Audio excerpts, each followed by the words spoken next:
Let me ask you something. How much of an LSAT passage do you actually remember after reading it? Be honest, if you're like most test takers, by the time you finish a passage, you've already forgotten half of it. And when you hit the questions, boom, full panic mode. You're scrambling back to reread, wasting time, and suddenly, your 35 minutes are gone. Here's the truth no one tells you. LSAT Reading Comp isn't testing how fast you read or how well you memorize details.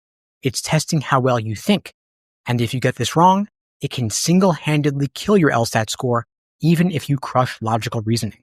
But if you get it right, you skyrocket your LSAT score, secure a 6-figure scholarship, and walk into T14 law school interviews with leverage. Today, I'm breaking down the exact system top scorers use to finish reading comp on time without rereading, second-guessing, or memorizing useless details. And trust me, it's not what you think. For those of you who don't know me, my name is Steve Schwartz. I'm the founder of LSAT Unplugged. I've been teaching the LSAT since 2005 and personally raised my own LSAT score from a 152 to a 175. For the past 20 years, I've helped thousands of students break into the 170s, land full-ride scholarships, and transform their LSAT strategy, even if they struggled for months on their own. And today, I'm giving you the same strategies I teach my highest scoring students. Now, before I show you how to fix reading comp, let's talk about what's killing most students' scores. Most students make one of these fatal mistakes. Mistake number 1, trying to memorize everything. You don't need to memorize names, dates, or random details. The LSAT never rewards that. It rewards logical thinking. Mistake number 2, rushing through the passage. Speed does not equal comprehension.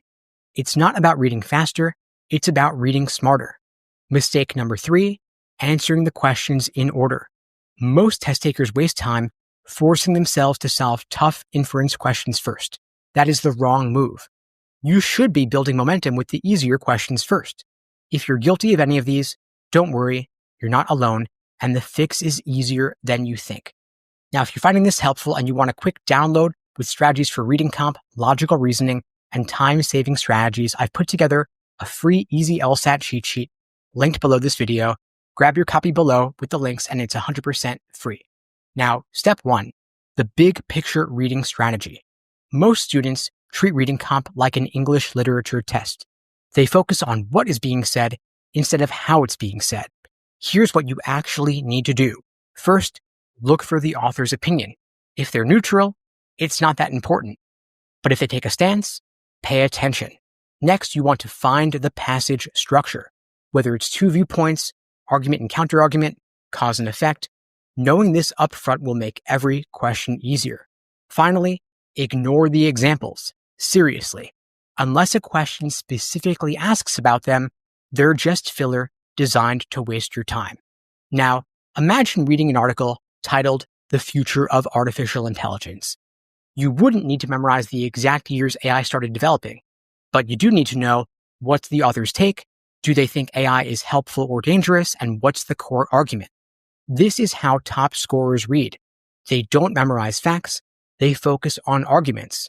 Step 2, use LSAT road signs to speed up your comprehension.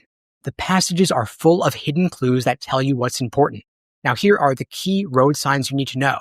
Words like however, but, and although signal that the passage is shifting. Pay attention.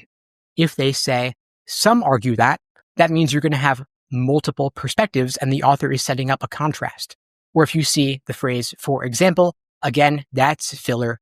Skip it unless a question asks about it specifically. Now, once you start seeing these patterns, you'll instantly know where to focus.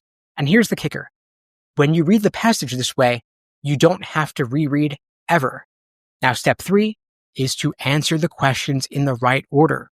Most people waste time solving them in the order given, but instead, you want to use the following strategy to maximize your points. First, start with main idea questions. These reinforce your understanding of the big picture. Then go for specific detail questions and save the inference and analogy questions for last because those are going to take longer. This one simple shift can save you 5 minutes or more per section. Now, one of my students, Melissa, was stuck at a 155 because she overanalyzed everything. But when we worked together, I showed her how to read with a purpose, predict key points, and approach questions strategically. In just 6 weeks, she jumped up to a 172. Now, if you want personalized one-on-one LSAT coaching, check out the links below to book a call with me and my team. We'd be glad to help you out on your journey to scoring a 170 plus. Now, as a quick recap, stop reading for memorization, focus on the argument, use road signs to highlight key points and ignore the filler, and answer questions in the right order to save time. And if you found this helpful, you could check out the links below to book a call with me and my team. And don't forget to grab your free easy LSAT cheat sheet linked below. Again, 100% free. In the meantime, I'll wish you all the best and take care.